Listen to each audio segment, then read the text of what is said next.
What's that? You need a cup of something? Cup of Joe? Hi, everybody. This is another episode of A Cup of Joe with Mendo. Welcome back, Jason Orban. Thanks for joining me again today. In today's episode, we're going to talk about the importance of having a game model for your team. And I want to talk about a little bit what a game model is, and then go into, Jay, some things that you've thought about in creating your game model. So firstly, a game model is pertaining to the moments of the game, from attacking, transition, as well as defensive, and how overall your team plays based on what you envision, maybe from a philosophy perspective, also maybe a methodology perspective. And that's all different, and depending on the club, or if you're an independent trainer, how you want your team to play from those moments. So Jay, I would love for you to kind of explain what you feel important about the game model, how you've created yours in the past, and what differences maybe. I know it's a lot of questions, but some differences maybe you would make now. Yeah, so I think the first thing when you're creating a game model is you have to be authentic to yourself. Um, there was a big boom, obviously, with Barcelona under Pep for the possession model, and I think that's taken a big influence in how we train our kids. But for me, I know that I'm much more hyperactive. I don't sit still on the field too much, so for me to have a slow, methodical build-up um, doesn't really fit my authenticity. So the first thing that I had to do was look at myself, the things that give me emotion in the game, and the things that kind of give me the excitement of playing, and find a way to put that onto the field. So I'm a guy that likes a high tempo. I'm a guy that likes to get forward, that likes to break lines and put teams on the back foot aggressively. So what I needed to do is look at how I want my team to attack, defend, and transition in all the areas of the field, and kind of give basic principles and then micro principles to how we can achieve that. So if it's building from the back, the idea is to first push midfielders between lines into the middle third and look for vertical passes, right? So that would be the overarching principle. And then from there, we would break it down how the fullbacks would move, how the midfielders would move, the angles that we create. So it really takes your authentic idea and then how you apply that to essentially win the game in all the areas of the field. I think that too with game model, it's, when we have our group of players and we're starting to think maybe before the start of a season, the characteristics of the players that we have, but also understanding the roles and responsibilities that we want or maybe envision in each of those positions. And of course, we might have players that don't completely represent what we envision, but we can also modify. And as coaches, we modify to see what works best for us, maybe from a formation, a style perspective. And then once we have those big components, then we can start to narrow down what our game model is for each of those games. Yeah, and I think what's absolutely essential in it too is when you're thinking about a game model, you have to consider how all the moments of the game give balance to one another. So you can't look specifically at being, a fully attacking team and how you play with the ball. You have to also prepare for, okay, when I have the ball, if I lose it in this area, what's that transition look like? If I'm going to be a team that sets up in a low block, how do I incorporate principles where if we win possession of the ball, we can get forward as well? So you really have to make sure that everything comes into balance with all the four moments of the game. Right, absolutely. And what would be a few things you think that you would change about your game model? Maybe in terms of adaptation to what the game gives us nowadays in relation to what you've done in the past. That's a good question. I would say when I was first a head coach, I found myself thinking very much about the defensive structure of the team, and being a very defensively compact, very quick offensively transition team. I think when you're, especially in the college environment where it's short, where you don't have a lot of time between sessions to train, you really only have a short amount of time at the beginning of the season to prepare the game model. So I was very, very focused on building a structure that was difficult to beat and exploiting spaces.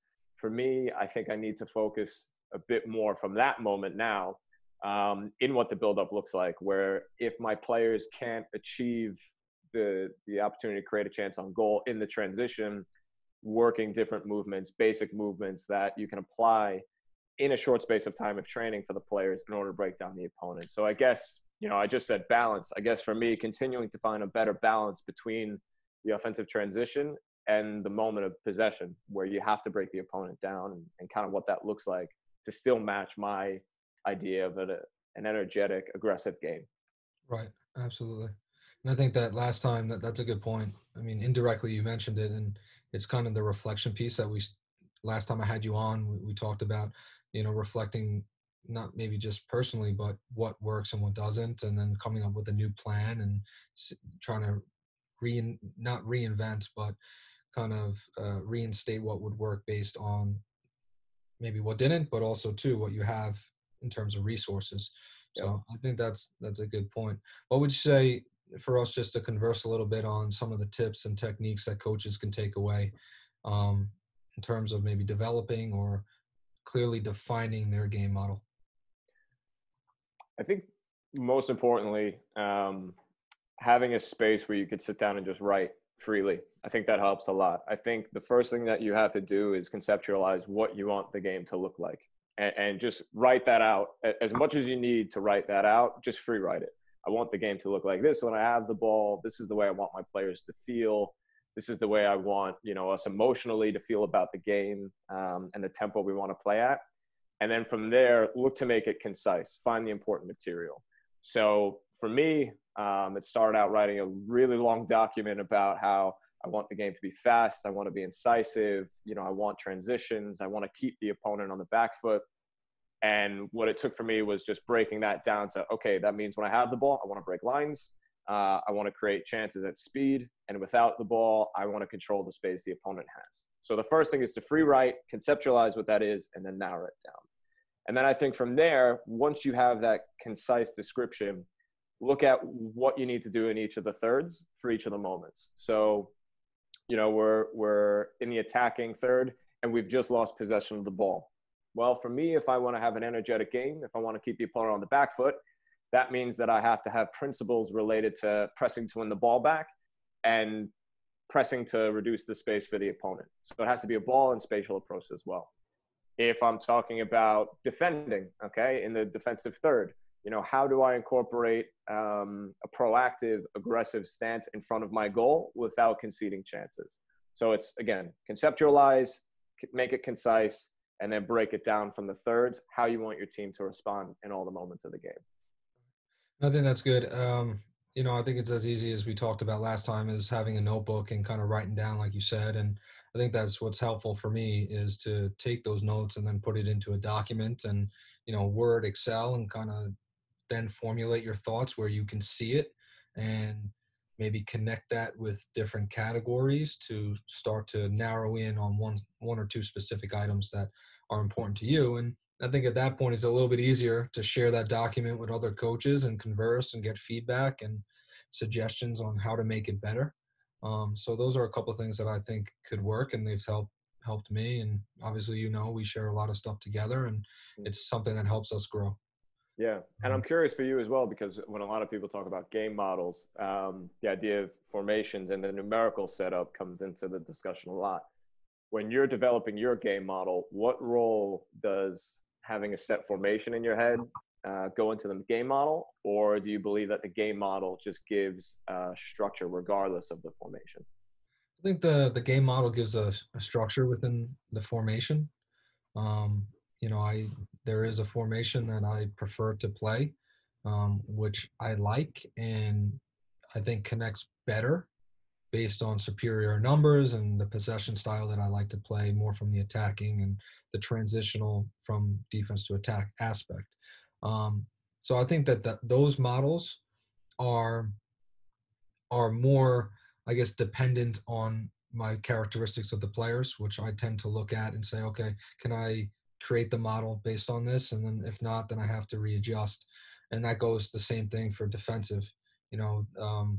There's a way that I'd like to defend, but if the players are incapable of doing it, then I would have to readjust. So I think that having a template and like a defined game model for all the moments that would be your ideal situation, and then one that would say, okay, well, it's almost like a checklist. Well, this doesn't work.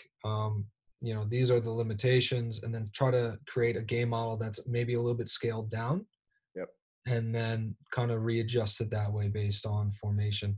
I think it's easy to say, have a formation and I want to play this way, but that all depends on opponent, as we know, the resources that you have, of course, the players, the rest ratio to games and intensities. So, having available players is also a factor, especially at the college level.